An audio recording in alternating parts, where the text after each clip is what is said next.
Congo-Brazzaville, élection amputée, c'est le thème de ce numéro les clés du monde. Le Congo-Brazzaville vient d'organiser, vous le savez, vous l'avez suivi sur les supports internationaux, ces élections législatives, mais dans le département du Pôle, celles-ci n'ont pas pu se tenir. Une partie de l'opposition a boycotté le scrutin. James William Baguidi, pour quelles raisons? Merci à vous, Tranquille Akat Benotin. Commençons déjà par rappeler que ces élections concernaient également les scrutins locaux, donc les élections couplées, législatives et locales. Et une partie de l'opposition a effectivement décidé de boycotter ces élections. On peut même dire que l'opposition qui a participé à ces élections a quand même boycotté le scrutin dans une certaine mesure parce que pendant qu'il y avait plus d'une centaines de sièges à pouvoir. L'opposition la plus représentée est allée à l'élection avec environ une cinquantaine de candidats. Ce qui signifie que dans certaines localités, l'opposition a préféré ne pas présenter de candidats simplement parce que, selon ces membres de l'opposition, le jeu était largement joué d'avance. Et puis, il y a une bonne partie de l'opposition qui a décidé de ne carrément pas se présenter à l'élection présidentielle, à cette élection législative et locale. Et cette partie de l'opposition était également soutenue par une partie de la société civile qui a tenu des discours qui appelait en tout cas au boycott assez déçu par rapport à tout ce qui s'est passé depuis un certain temps. Je vais citer notamment la réforme constitutionnelle de 2015, celle-là même qui a permis à Denis Sassou Nguesso de modifier donc la Constitution et de se présenter de nouveau pour les élections présidentielles. Il était candidat donc en 2016. On sait très bien également comment se sont déroulées les élections en 2016. Ces élections ont été contestées. Denis Sassou Nguesso a été réélu. On connaît également le problème des incertitudes liées au vote des populations, notamment dans le Pôle. Ces élections-là ont été surtout on posait surtout problème parce que c'est des élections donc locales et pour des populations qui se sont déplacées, on parle environ de 81 000 déplacés sur le territoire du Congo, des populations qui ont quitté leur localité, on ne sait pas trop comment les faire voter parce que si quelqu'un, supposons que 81 000 personnes quittent Cotonou et viennent se réfugier à Bouin-Calavi, pour faire voter ces personnes-là, est-ce qu'on les fait voter et puis on comptabilise le résultat pour Cotonou ou bien on les fait voter à Bouin-Calavi, on comptabilise le résultat pour Bouin-Calavi, c'était toute une incertitude. Donc, toutes ces raisons ont justifié le fait que la société civile et une partie de l'opposition ont appelé simplement au boycott de cette élection législative. Pour quelles raisons les élections n'ont-elles pas pu se tenir dans la région de Pôle? Alors, la situation du Pôle est une situation problématique que vous me permettrez peut-être d'exposer comme nous le faisons d'habitude avec un peu de détails. C'est une situation qui perdure depuis, on peut même dire, depuis 1997, puisque en 1997, on se souvient, le président Denis Sassou Nguesso est revenu au pouvoir à l'issue d'une guerre civile qu'il avait opposée au président de l'époque, le président Pascal Lissouba, qui lui-même avait battu Denis Sassou Nguesso en 1993 à l'occasion du retour de la démocratie en République du Congo. Donc la situation dans le Pôle est le prolongement de cette guerre civile de 1997 et qui a vu donc revenir au pouvoir Denis Sassou Nguesso que nous voyons à l'écran. Avant le conflit de 1997, le pasteur Ntoumi, qui est aujourd'hui au centre de toute la crise, n'était qu'un pasteur et puis il recueillait dans les rues de Brazzaville et dans d'autres villes du pays certains malades mentaux pour les soigner, pour leur prodiguer les soins, que ce soit surtout des soins psychologiques, des soins psychiatriques.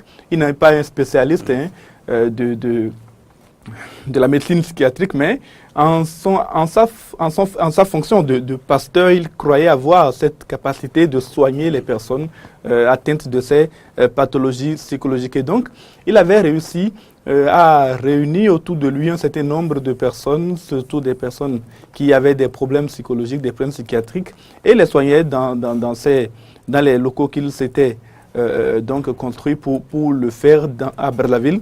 Et puis, un jour, à l'issue de la guerre de la guerre civile qui a vu arriver au pouvoir le président Sassou Nguesso, on doit revenir au pouvoir le président Sassou Nguesso, le pasteur Ntoumi va annoncer, apparaît-il, qu'il a reçu une révélation.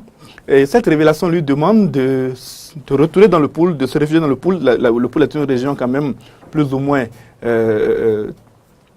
arborée, c'est une région forestière, et de retourner dans le pool donc pour préparer les jeunes du pool à une invasion militaire. Qui devait envahir le pool, il n'a pas dit exactement de qui il s'agit, mais les personnes qu'il a ralliées à sa cause, qui sont les ninjas, qui avaient lutté aux côtés de Bernard Kolela pendant la guerre civile. Les ninjas avaient lutté contre Denis Sassou Nguesso et avaient lutté aux côtés donc de Bernard Kolela et par la même occasion aux côtés de Pascal Lissouba. Ces ninjas qui avaient été pour la plupart démobilisés après le conflit disposaient encore de certaines de leurs armes, sinon même disposaient encore de leurs armes, nous étions en 98, et le pasteur Ntoumi donc va entrer en rébellion. Il va d'abord réunir bien entendu ceux qui étaient avec lui, les malades mentaux qu'il soignait, et puis ces jeunes démobilisés qui étaient des traumatisés de la guerre. Vous savez, la guerre civile au Congo a été une guerre civile extrêmement brutale en 97. Et ces traumatisés de la guerre, ces anciens ninjas et consorts vont le rejoindre dans la région du Poul. Et avec eux, il va lancer cette nouvelle rébellion, ce qu'il a appelé un mouvement de résistance contre les envahisseurs. Ces envahisseurs, en ce moment-là, on a pu les identifier. C'était le gouvernement en place, celui de Denis Sassou Nguesso. Le pasteur Ntoumi deviendra donc le nouveau leader des ninjas. Et à l'époque, on pouvait les distinguer par des signes distinctifs particuliers. Ils ne se peignaient pas les cheveux. Les cheveux étaient hirsutes. J'ai préféré montrer des images sur lesquelles le pasteur Ntoumi avait l'air d'une personne plus ou moins raisonnable. Sinon, on peut trouver des photos sur lesquelles le pasteur Ntoumi était extrêmement, permettez-moi le terme, pour ceux qui sont ses partisans et qui nous regardent peut-être, débraillé. Il n'avait pas peigné ses cheveux pendant des mois. Il était dans des tenues particulièrement sales. Et en tout cas, c'était à une époque où il était dans le maquis et on pouvait comprendre que ce genre de situation se pose à lui. Donc, entre 1998 et 2005, le pasteur Ntoumi mène donc sa rébellion jusqu'à ce qu'un accord, en tout cas des négociations, soient ouvertes. Et ces négociations-là sont ouvertes en 2007. Le pasteur Ntoumi signe un accord avec le gouvernement, un accord au terme duquel il devrait être nommé vice-ministre et donc entré au gouvernement. Cet accord-là n'a pas pu être appliqué avant 2009. En 2009, finalement, donc, il est accepté au gouvernement. En tout cas, ses partisans, environ 5000 personnes qui ont été estimées, déposent officiellement les armes et le pasteur Ntoumi entre triomphalement à Brazzaville, où il est nommé délégué général chargé de la promotion des valeurs de paix et de la réparation des séquelles de guerre. Délégué général, donc, chargé de la promotion des valeurs de paix et de la réparation des séquelles de guerre. Séquelles de guerre que portent forcément beaucoup de ses partisans. De 2009, donc au moment où il revient à Brazzaville, jusqu'à 2014, la situation est plus ou moins pacifiée dans le Poul. Et puis en 2014, naît le projet de révision de la Constitution. Denis Sassou Nguesso tient forcément à se succéder à lui-même. Au niveau du Poul, cela n'est pas très bien accepté parce que déjà, il faut le reconnaître, une région assez rebelle, c'est une région assez frondeuse où les élections ont souvent été perdues par le gouvernement en place. Conséquence, quand la révision de la Constitution a lieu, le pasteur Ntoumi, d'abord, il refuse de cautionner cette révision de la Constitution. Et puis, à l'occasion des élections qui vont s'en suivre en 2016, d'abord en 2015, il va se faire lui-même, en 2014, il se fait élire au poste, il se fait élire à un poste de de sénateur ou de... non pas de sénateur, c'est une élection locale. En tout cas, il s'est fait élire à un poste au niveau local. Et puis, dans cette foulée-là que commence le projet de révision de la Constitution, il rejette le projet de révision. Il commence à avoir des antécédents plus ou moins hargneux avec le président Sassou Nguesso. Il n'assiste pas à certaines grandes rencontres auxquelles on aurait dû le voir, notamment la célébration de la fête nationale. Et puis, en 2016, les élections présidentielles ont lieu. Sassou Nguesso est de nouveau candidat à sa propre succession. Face à Sassou Nguesso, il y a Guy Brice Parfait Kolela. Guy Brice Parfait Kolela est le fils de l'ancien maire de Brazzaville, Bernard Kolela, qui était le leader originel des ninjas. Donc, le pasteur Ntoumi soutient Guy Brice Parfait Kolela et à l'issue des élections, Parfait Kolela est battu par Denis Sassou Nguesso. Tout le monde parle de fraude massive. Les observateurs internationaux, en tout cas certains, dénoncent des fraudes. Pour d'autres, les constatations, les fraudes ne sont pas de nature à remettre en cause la validité du scrutin. En ce moment-là, dans la période de la proclamation des résultats, une attaque militaire est menée dans Brazzaville et celle-là, elle cause la mort de 17 personnes. Le pasteur Ntoumi est perçu derrière cette attaque. On estime que c'est une rébellion qu'il a de nouveau lancée. Et puis, lui-même, il disparaît de la capitale. Il retourne, dit-on, dans le pool. Depuis donc cette époque, depuis donc 2016, le pasteur Ntoumi est introuvable et le pool est de nouveau sous le feu des bombardements. C'est une nouvelle guerre civile qui a démarré dans la région. Dans les circonstances que vous venez de décrire, quelle perspective de paix dans cette région de pool? Il n'y a que, quand on cherche la paix, il n'y a qu'une solution, c'est de négocier. Et la politique actuelle du gouvernement, du président Sassou Nguesso, c'est de tenter d'anéantir le pasteur Ntoumi et ses alliés où qu'ils se trouvent. Donc, il y a un pasteur qui est aussi très bien armé, lui et ses hommes. Oui, ils sont armés, ils sont surtout opiniâtres, ils sont déterminés. On dirait même qu'ils n'ont pas la notion, ils n'ont pas conscience des risques militaires qu'ils prennent. Cela me fait penser un peu au Cameroun Sapou dont nous avons parlé, de l'autre côté de la frontière au Congo, Kinshasa. Et c'est comme un fanatisme que ressentent les partisans du pasteur Ntoumi quand ils parlent de lui. C'est à peu près la même chose pour les Cameroun Sapou au niveau de la République démocratique du Congo.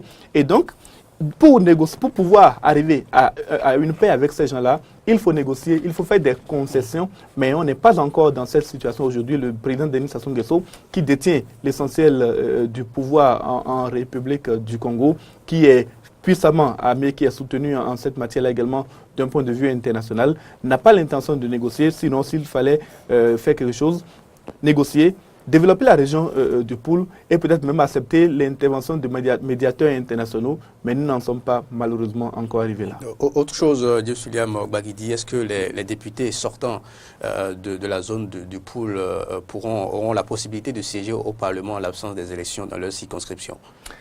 Voilà une question qui est intéressante parce que dans des cas similaires, les attitudes ont été différentes. Entre 2002 et 2007, il y a eu déjà dans la région du Pool une absence d'élection, puisqu'il y avait la guerre civile à ce moment-là. Il n'y a pas eu d'élection, donc les députés sortants n'ont pas été autorisés à siéger au Parlement. Entre 2012, en 2012, quand il y avait eu quelques mois plus tôt une explosion à Brazzaville et les élections n'ont pas pu avoir lieu dans certaines circonscriptions, les députés sortants ont été autorisés à siéger. La différence entre les deux cas, c'est que les députés du Pool sont généralement des députés d'opposition. Les députés de Brazzaville sont généralement, en tout cas ceux qui avaient été autorisés à siéger, étaient des députés favorables à Denis Sassou Nguesso. Et dans le cas présent, Guy Brice Parfait Kolela, ancien candidat à la présidentielle, est concerné par cette situation. Et il se peut que les autorités décident de ne pas laisser siéger les députés sortants du Pool en attendant des élections partielles qui devraient être organisées quand la situation sera apaisée. Et quelles sont les chances de l'opposition après, dans le cadre de ces élections législatives? On connaît un peu comment se passent les élections en République du Congo. On crie déjà à la fraude, on crie déjà à la manipulation des résultats. On a vu quand même que les populations se sont déplacées et puis pour celles qui ont pu s'exprimer, on a entendu qu'il y a une volonté de changement, mais je ne suis pas certain que cela puisse s'exprimer massivement dans les urnes. Je pense que le PCT, le Parti congolais du travail de Denis Sassou Nguesso, devrait conserver une majorité très confortable au Parlement dans les prochains jours. Merci à vous, James Suliam Gbagidi. C'était donc les clés du monde. On s'intéressait au Congo-Brazzaville, élection amputée.